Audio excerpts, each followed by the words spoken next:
Bonjour à tous. Et à quelques jours du premier tour des législatives, plusieurs associations demandent des états généraux sur la fin de vie. On en parle tout à l'heure avec nos deux invités, le professeur Louis Puy-Basset, chef de service à l'hôpital de la Pitié-Salpêtrière à Paris, et puis Antoine Dabundo, rédacteur en chef à Pèlerin. On les retrouve tout à l'heure donc dans notre dossier.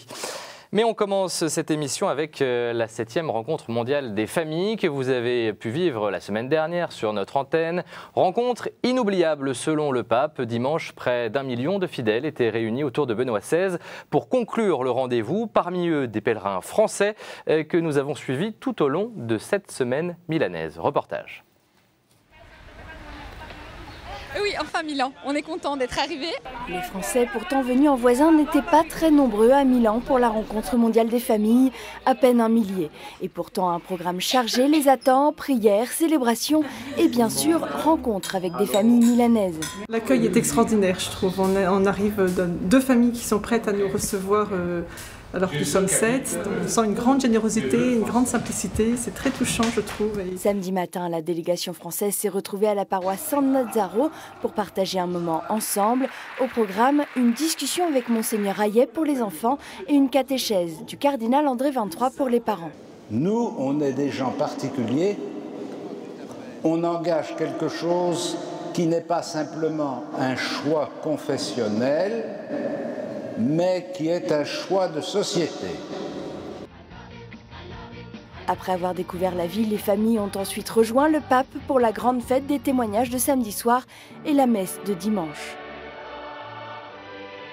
Soyez des témoins, voilà l'un des messages que le pape a transmis aux familles, un appel entendu par les pèlerins français. C'est extrêmement important que nous soyons des signes et que nous bougeons et que nous nous montrons. Qu'aujourd'hui, c'est le plus grand jour de notre vie, toute la famille du monde entier.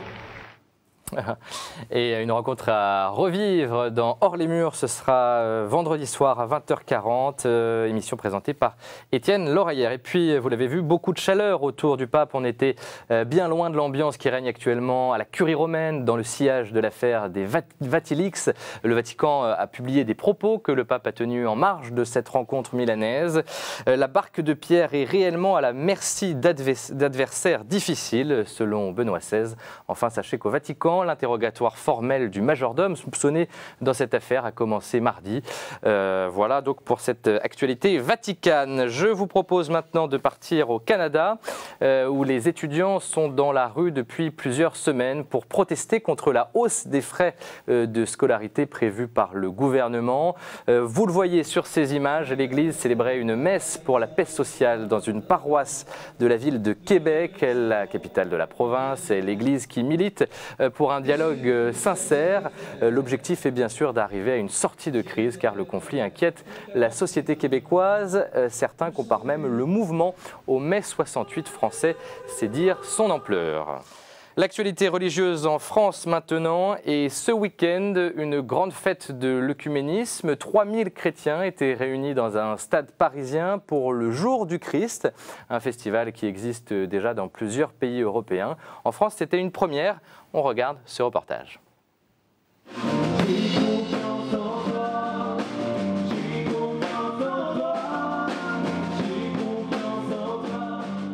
Concert, soleil, témoignage. Dans une ambiance festive, catholiques, protestants et orthodoxes se rassemblent aujourd'hui comme frères et sœurs d'une même famille pour fêter Jésus.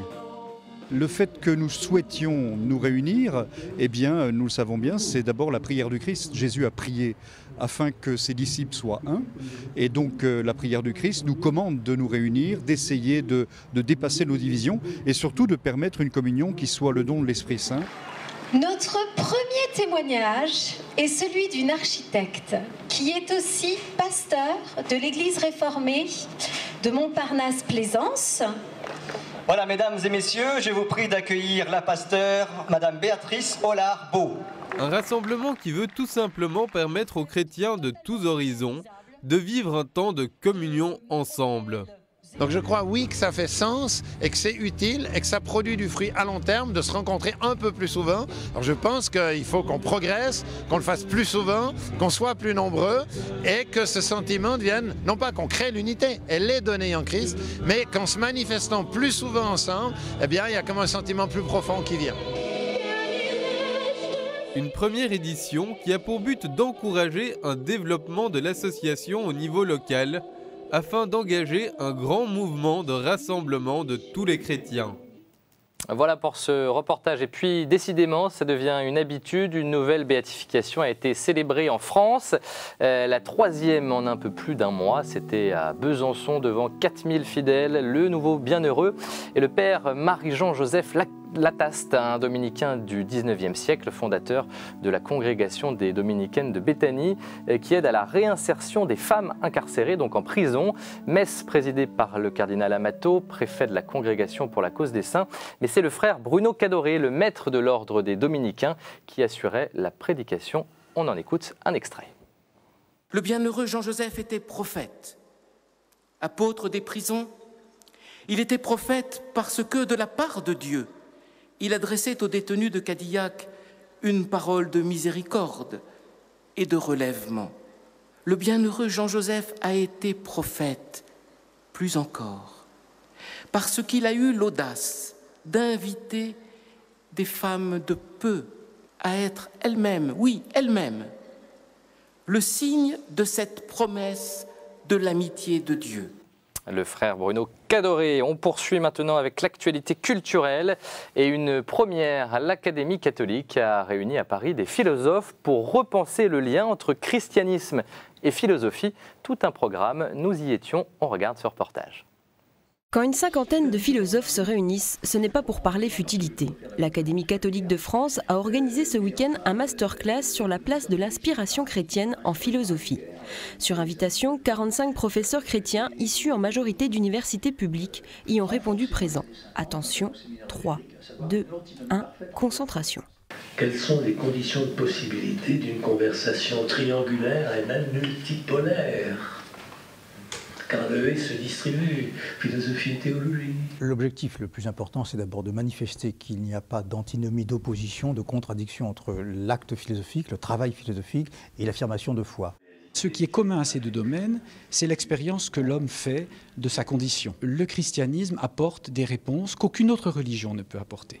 Parce que le christianisme a cette spécificité, c'est ce qui fait son caractère unique dans tout l'univers des religions, d'être une religion de l'incarnation, où Dieu se fait homme.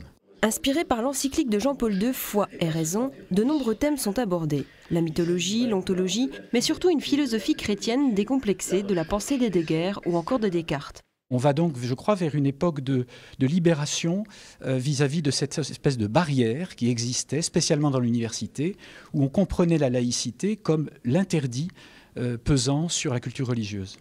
Émergence possible d'un nouveau courant de pensée philosophique, l'Académie catholique de France poursuit cette réflexion en octobre prochain avec d'autres rencontres.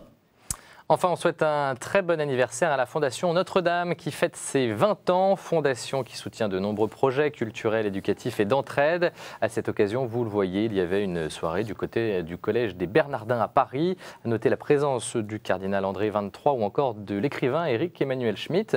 Une table ronde était organisée à cette occasion sur le sens du don et de la gratuité. Mais en cette période de crise, la gratuité est-elle vraiment une réalité? On écoute la réponse de Jean-Guilhem Xéry, président d'honneur de l'association Aux Captifs la Libération. Oui, la gratuité existe et elle coexiste au milieu de tous ces enjeux.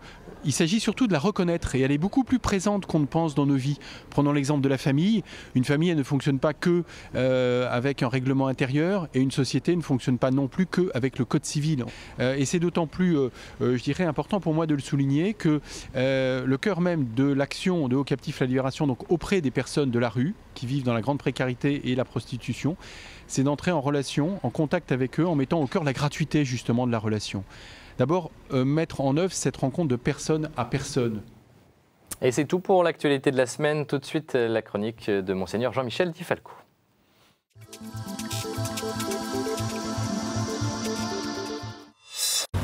Bonjour, Il y a quelques jours, j'étais à Manosque pour l'inauguration des nouveaux locaux de la délégation du Secours catholique pour les Alpes de Haute-Provence et les Hautes-Alpes. Ce sont la souffrance, la détresse, la désespérance de bon nombre de nos concitoyens qui nous réunissaient et nous invitaient à dépasser nos différences, qu'elles soient politiques, idéologiques ou religieuses. Le service de l'homme, quelles que soient les raisons qui l'inspirent, doit faire tomber les murs qui, dans d'autres circonstances, pourraient nous séparer. C'est une question de dignité et notre dignité passe par le respect de celle des autres et en particulier des plus défavorisés. J'ai une affection toute particulière pour Saint Vincent de Paul, lui qui est l'un des grands précurseurs de l'action caritative et dont Monseigneur Rodin, fondateur du Secours catholique, est l'un des héritiers. Saint Vincent de Paul disait « Il faut savoir quitter Dieu pour Dieu, quitter le Dieu de l'autel pour le retrouver dans le pauvre. Le Dieu présent sous les apparences du pain eucharistique est le même Dieu que celui qui est présent en nos frères les pauvres. » Depuis Saint Vincent de Paul, les temps ont bien changé, mais les formes de pauvreté n'ont pas pour autant disparu. Elles ont pris un autre visage, tantôt celui de la prostitution, de la drogue, de la violence, tantôt celui de l'errance, du chômage, de la révolte, du suicide, du manque d'amour, tantôt encore celui de toutes les détresses morales et spirituelles devant lesquelles notre société se trouve souvent démunie, voire désemparée. Saint Vincent de Paul, par la force de son bon sens, sut s'adresser à toutes les situations, y compris les plus dramatiques. Il a pris l'Évangile à la lettre et essayé de le vivre chaque jour dans la relation aux pauvres. Et c'est sans doute là que son regard atteint la véritable profondeur. Le pauvre, c'est Jésus-Christ. Chrétiens ou pas, nous devons œuvrer à un nouveau modèle de rapports humains. Aux notions traditionnelles de pouvoir, de force et de violence, il faut en substituer d'autres, la bienveillance, l'attention, le respect de l'autre, la compassion, la tendresse, la douceur, en un mot, bien galvaudé parfois, la charité. À bientôt Monseigneur, et il est temps tout de suite de jeter un coup d'œil aux unes de vos hebdos chrétiens ce jeudi.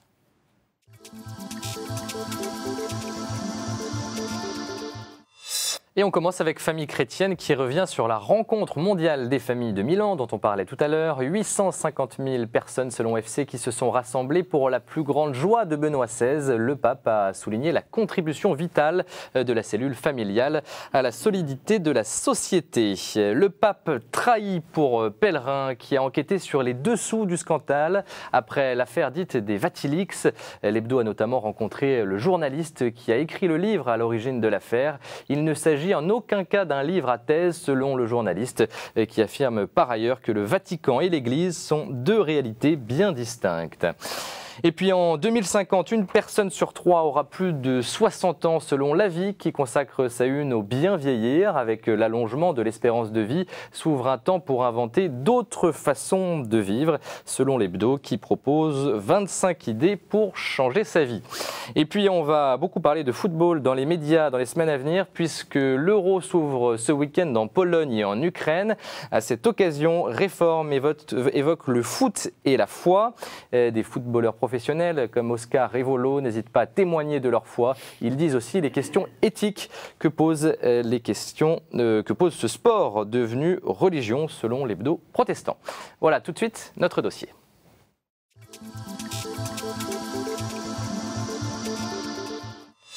Et à quelques jours du premier tour des élections législatives, des associations engagées dans l'accompagnement de la fin de vie et les soins palliatifs viennent de lancer une nouvelle structure, le groupe national de concertation sur la fin de vie. Parmi les membres de ce groupe, le collectif Plus digne la vie, les Petits Frères des Pauvres, la Fédération Vivre son deuil ou encore bien différents les Poissons Roses. Ce sont ces chrétiens proches du Parti socialiste.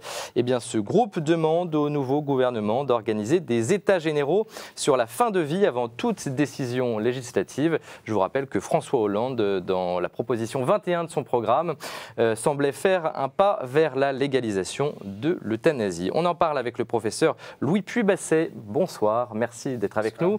Vous dirigez l'unité de neuro-réanimation chirurgicale de l'hôpital de la Pitié-Salpêtrière à Paris. Et puis également sur ce plateau, Antoine Dabundo. Bonsoir Antoine. Bonsoir. Je rappelle que vous êtes rédacteur en chef à Pèlerin. Professeur, je me tourne vers vous pour une première question. Est-ce que vous soutenez l'initiative, cette demande d'états généraux sur la fin de vie que propose ce groupe ? Oui, bien sûr. J'ai d'ailleurs participé en tant qu'ami à la création de ce groupe, qui ne concerne pas les sociétés savantes médicales pour le moment. Bien sûr que je suis favorable à cette démarche, cette demande d'états généraux, car il y a manifestement chez les citoyens, chez nos compatriotes français, un déficit de connaissances sur les problèmes de fin de vie et des enjeux d'une éventuelle légalisation. Et c'est parce qu'il faut une meilleure connaissance. Oui, d'une légalisation de l'euthanasie, oui. Clairement, il y a un problème d'acculturation, de mieux connaître ce sujet avant de prendre des décisions. Parce que ça ne se limite pas, pour vous, le débat à pour ou contre l'euthanasie, c'est au-delà de ça. C'est une façon de voir le débat pour ou contre l'euthanasie. Déjà, il faudrait qu'on définisse ce qu'on appelle l'euthanasie. Qu'est-ce qu'on veut légaliser vraiment ? Tout l'accompagnement de la fin de vie est bien sûr quelque chose de beaucoup plus large. Il y a toute une compétence à avoir autour de ce dossier qui, manifestement, n'est pas réunie aujourd'hui pour qu'on puisse prendre des décisions sereines. Donc là, on serait sur des décisions hâtives, ce qui ne serait pas correct, je pense. Antoine Damundo, un mot sur cette initiative de ce groupe. Bon, le professeur Pubacé l'a rappelé, le principal intérêt de cette proposition, c'est d'abord de rentrer dans la complexité d'un sujet qu'on a toujours tendance à simplifier à coup de sondage. On nous martèle, X% des Français sont favorables à l'euthanasie, où on sollicite régulièrement des affaires douloureuses pour les familles, pour avancer de nouveau sur ce dossier. Moi, je dirais que ce n'est pas le seul avantage. Il y en a au moins 3 autres à cette proposition d'états généraux. C'est de faire une pression sur le gouvernement, ou en tout cas de lui tendre une perche pour lui éviter de faire une bêtise. Et d'ailleurs, on a entendu le Premier ministre, M. Ayrault, dans une interview donnée à une radio chrétienne en Bretagne, faire quelques pas de retour sur cette question-là en disant on va faire une concertation. Donc c'est pas clair dans l'équipe de... Je pense que déjà dans la formulation de la proposition 21, les choses n'étaient déjà pas claires. On ne voulait pas prononcer le mot d'euthanasie. Et elles le sont. Et les choses deviennent de plus en plus complexes parce qu'une fois qu'on est aux responsabilités, on s'aperçoit que ça va provoquer des remous importants dans la société. La proposition, je vais vite, nous fait aussi sortir d'un clivage droite-gauche. Pendant la campagne, on a beaucoup discuté de ce sujet, on a eu tendance à le politiser. Or, c'est un enjeu de société qui dépasse largement ce clivage droite-gauche. Et puis, je dirais, le troisième intérêt de cette proposition, c'est que souvent, on caricature dans ce débat la position des catholiques en disant « mais finalement, il n'y a que les catholiques qui sont intéressés pour combattre cette proposition. On ne peut pas satisfaire tout le monde, c'est d'ailleurs ce qu'a dit le Premier ministre, eh bien on voit qu'à travers ce collectif, beaucoup de Français, des médecins, des infirmiers, des aides-soignants, sur une position très laïque, s'opposent à cette loi parce qu'elle va dans le mauvais sens. C'est d'ailleurs votre cas, professeur. Oui, tout à fait. Moi, je crois qu'on ne peut pas apporter de réponse simple à des sujets complexes. Pour revenir à la position du gouvernement, pour le moment, j'ai l'impression qu'il y a une grande ambiguïté et incertitude sur ce qu'il souhaite faire. Quand on dit on veut aller plus loin que la loi Leonetti, mais on ne veut pas légaliser l'euthanasie, il y a quelque chose qui est dans l'ordre de la contradiction. Et quand on dit on veut aller plus loin que la loi Leonetti, mais on ne veut pas aller dans le suicide médicalement assisté, il y a aussi une contradiction. Donc là aussi, il y a une confusion très importante sur ce dossier, qui était d'ailleurs l'objet du livre que j'ai coécrit avec Marine Lamoureux, c'est d'essayer d'éclairer un petit peu les lecteurs pour essayer de sortir un peu de cette confusion, parce qu'il y a des amalgames qui sont tels, tout ça... Exemple. Exemple, l'euthanasie, ça permet de traiter la souffrance en fin de vie. C'est-à-dire, est-ce que vous souhaitez souffrir en fin de vie ? Personne ne souhaite souffrir en fin de vie. Donc il faut légaliser l'euthanasie, des équations comme ça. Bien sûr que personne ne doit souffrir en fin de vie. Si on légalise l'euthanasie et qu'on met la souffrance psychique comme cause et demande d'euthanasie, comme c'est écrit dans les propositions de loi qui sont actuellement soumises au Sénat, on rentre dans une forme de suicide assisté par la médecine. Donc on ne peut pas dire à la fois on va aller plus loin que la loi Leonetti et à la fois on ne veut pas rentrer dans le suicide assisté. Et pour un médecin, c'est pas possible ça, le suicide assisté. Comment vous le vivez, vous, cette idée du suicide assisté ? Très mal. C'est-à-dire que nous, ce n'est pas du tout notre job d'aller accompagner le suicide des personnes. Nous, on réanime des suicidés, on en réanime 100 000 par an. Il y en a 4 000 qui décèdent. Donc on sait très bien que chacun peut avoir un passage à l'acte difficile dans l'existence et que le suicide... Accompagner cette demande de suicide par une réponse qui est effectivement la mort n'est pas du tout approprié. C'est d'ailleurs pour ça que dans cette association, il y a beaucoup de gens de terrain. Ça qui est intéressant, c'est que plus les gens sont proches des malades, plus ils connaissent les situations réelles, plus ils sont En réalité, si vous voulez, ils ne sont pas en bien portant, on n'est pas en train de leur poser une question qu'ils ne vivent pas. Plus ils sont en situation de vivre les choses, plus leur opinion devient totalement différente. Soit comme malades, soit comme soignants. Ce qui serait intéressant, c'est de faire un sondage chez les malades, cancéreux, et leur dire, est-ce que vous voulez qu'on légalise l'euthanasie pour vous? La plupart vous répondraient non, ce n'est pas la question. Moi, je veux vivre le moins mal possible le temps de vie qu'il me reste. Un spécialiste du dossier, comme vous d'ailleurs, me disait il n'y a que les bien portants qui réclament l'euthanasie. Le problème de ce débat, c'est que, en fait, on focalise sur une question, l'euthanasie, qui est censée, dans l'esprit du gouvernement, régler un certain nombre de cas qui, selon lui, ne seraient pas pris en compte par la loi Leonetti, quand en réalité, toute la profession de santé, au-delà de l'enjeu éthique et moral que cela pose, c'est très bien que une des difficultés essentielles qu'on rencontre, c'est plutôt ce que vous rappeliez tout à l'heure, la diffusion d'une culture des soins palliatifs et la mise en place et la diffusion non seulement dans les professions de santé, mais aussi auprès du public. Qu'est-ce qui bloque pour mettre en place cette culture, pour étendre cette culture des soins palliatifs et de la fin de vie? Ah, ça c'est une question fondamentale. Où sont les blocages? Est-ce que c'est un problème de moyens? Bon, la France s'est donné peu de moyens, je dirais, d'enseignement. Ce n'est pas tellement les moyens humains mis à disposition, c'est l'acculturation des soignants. Il y a aussi un tabou de la mort très fort dans la société. Aujourd'hui, plus personne ne parle de la mort. D'ailleurs, on ne voit plus de mort nulle part. Mais paradoxalement, il y en a qui demandent du coup de mourir plus vite. Mais c'est parce qu'il y a ce tabou de la mort qui est sorti complètement de la société que quelque part il y a une demande de zapping, donc de mourir plus vite effectivement de la mort. Dans le système médical, il y a aussi une espèce de système qui s'emballe un petit peu sur le soin curatif, un peu à l'extrême, pour ne pas aborder les questions du palliatif et la question de la fin de vie. Ce qui bloque fondamentalement, c'est l'histoire de chacun. Chaque soignant, quand il est confronté à des questions comme ça, c'est lui-même qui est remis en question. C'est sa propre intimité aussi, son histoire personnelle qui est interrogée. Donc forcément, c'est douloureux, quoi. Il est plus facile de faire du curatif et de proposer tout le temps un traitement de plus que d'aborder la phase palliative avec le patient, qui est de dire maintenant, il faut peut-être poser les valises et passer à une phase de transmission. Donc on comprend qu'il y a plein de blocages psychologiques. Mais dire on va régler cette question du blocage en légalisant l'euthanasie, c'est une mauvaise réponse à une vraie question. Et ce qui nous fait peur, nous, soignants, de terrain, je veux dire, des gens qui sont confrontés tous les jours à des décès, c'est qu'effectivement, on apporte de façon brutale une réponse simple et qui serait l'injection létale. Parce que l'euthanasie, il faut le rappeler, c'est l'injection létale à la demande du malade, quoi, hein. C'est d'accéder à cette demande de mort. Alors que souvent, cette demande de mort, c'est un signal d'alerte, c'est un signal de détresse. On est dans un saut important, malgré toutes les zones de flou avec cette proposition 21, c'est que la loi Leonetti... Celle de François Hollande. Celle de François Hollande. Dans son programme. C'est que la loi Leonetti, qui règle la fin de vie en France, d'un point de vue légal, permettait un accompagnement des gens, des malades, pour éviter l'acharnement thérapeutique. Là, on est dans une aide à mourir active. C'est pas clair. La proposition est très très ambiguë dans sa rédaction.